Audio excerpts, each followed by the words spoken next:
Is it possible that eating ice cream could make us healthier? This might sound too sweet to be true, but recent research could change how you look at this delicious treat forever. In this video, we'll unravel some recent research that suggests ice cream may not be the villain we painted it to be. Well, buckle up, because the facts we're about to uncover might leave you reaching for a scoop or two. So without further ado, my name is Jeremy Colon, and this is the Dark Side of Fitness, episode 74.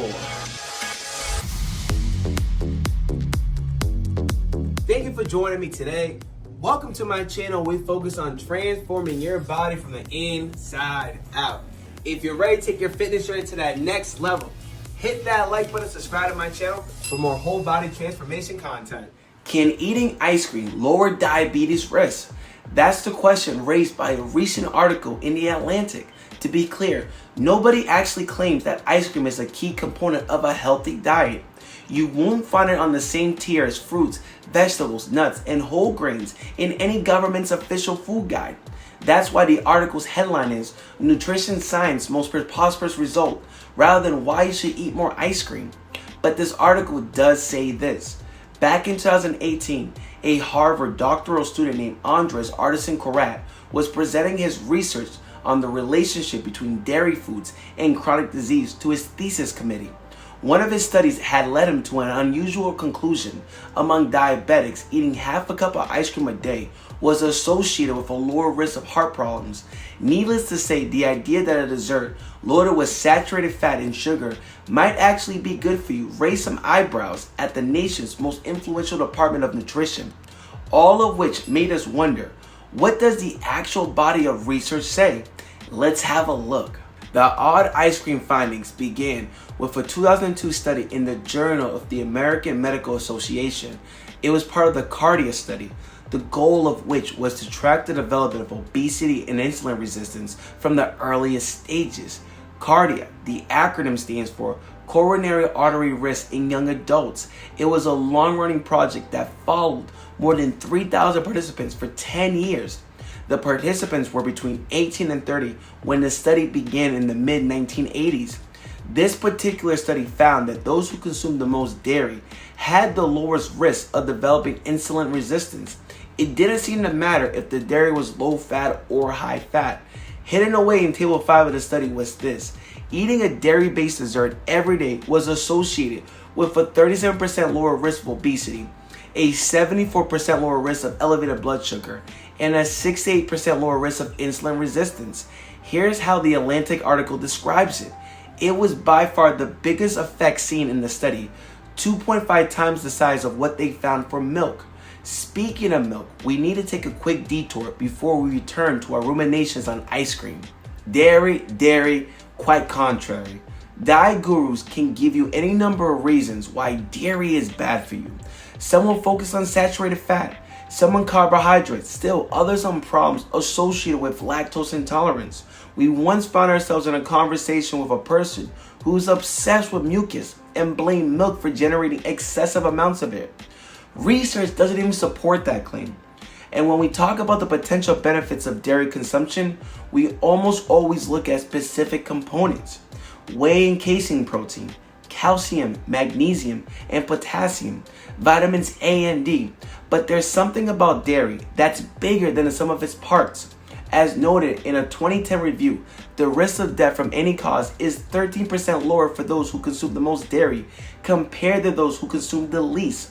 The risk of type 2 diabetes is 15% lower. You can find studies showing reduced risk of heart disease, diabetes, and or death from any cause for just about every major dairy product, from milk to cheese to yogurt.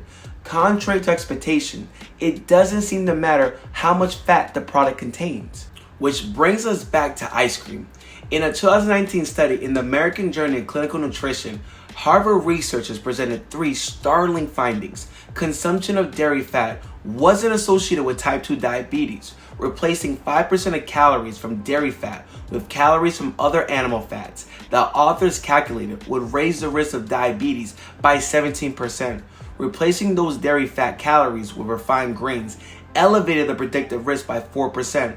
The only substitution that would pay off, according to the study's calculation, was to swap dairy fat with whole grains. That will lower the predicted diabetes risk by 7%. To come up with these numbers, the authors tapped into 3 long-running studies of male and female health professionals. Combined, the database includes detailed information on close to 200,000 participants. Another 2019 study from the same team looked at what happened when the participants in those studies changed their dairy consumption over time. Here's what they found for ice cream. Participants who decreased their ice cream consumption had an 8% higher risk of type 2 diabetes, but those who increased their consumption had a similar type 2 diabetes risk to those who maintained a stable consumption. Just to make sure this is clear, eating less ice cream increased the risk of diabetes. Eating more ice cream didn't change the risk. So how in the world do we make sense of this? The short answer, we don't know. In a commentary that appeared in the same issue of the journal as the 2 aforementioned studies, a fellow nutrition scientist noted how strange the results were. None of the findings were symmetrical for increases and decreases in diabetes risk. If eating less of something raises the risk, then eating more of it should lower the risk. But it's not what the data showed. The data were inconsistent across the 3 sets of participants. The findings don't make biological sense. Eating less of something that's packed with sugar and saturated fat shouldn't raise your risk of type 2 diabetes. If there is a plausible mechanism to explain why ice cream is associated with a reduced risk of diabetes, 19% lower for those who eat 10 grams a day compared to those who don't eat any, it might have something to do with the specific fats found in dairy products. Now, consider a 100-gram serving of vanilla ice cream. Almost half of its 207 calories come from fat, and about 62% of that fat is saturated. Within that dairy fat is a wider range of specific saturated fatty acids than you will find in meat, fish, and eggs. Some of those fats have been linked to a lower risk of type 2 diabetes, but you can find those same fats sometimes in larger concentration in butter, cream, and some cheeses. None of those things are associated with the metabolic benefits seen with ice cream, which brings us to the key question. How should we think about this information, especially if someone asks about it? Have a look at the takeaways that follow. Before you melt away, make sure you watch until the end of this video. We got some ice cold facts and expert tips coming your way that might just reshape your diet and lifestyle forever. Would you believe that ice cream could be part of this change? Stick with us to find out more. Now, here are some expert coaching takeaways. Number 1, this research doesn't show cause and effect. Instead, the studies cited show associations between ice cream consumption and diabetes. Observational studies like this can be valuable for uncovering associations between a long-term behavior and an outcome, especially because they analyze data from larger populations of people over many years. The link between smoking and lung cancer is a great example of this. Even early on, that data was particularly strong and compelling. Plus, due to autopsies on smokers versus non-smokers, we have clear physiological evidence showing the harm caused by smoking. There is in fact a smoking gun, but the data on ice cream and diabetes, it's confusing and has a number of confounders, including that it relies heavily on what people say they eat in an uncontrolled environment, their normal everyday lives. Which is to say, the study participants didn't live in a laboratory for 20 years, with some eating a certain amount of ice cream and others having none, and scientists monitoring changes in health markers. So given all of that, you certainly can't draw any actionable conclusions from the evidence, but even if you could. Number 2, total calorie intake still matters. As every nutrition coach knows, ice cream is an energy-dense food, so it packs a lot of calories per spoonful, and if a person tends to overindulge frequently, it can contribute to weight gain and an increased risk of diabetes.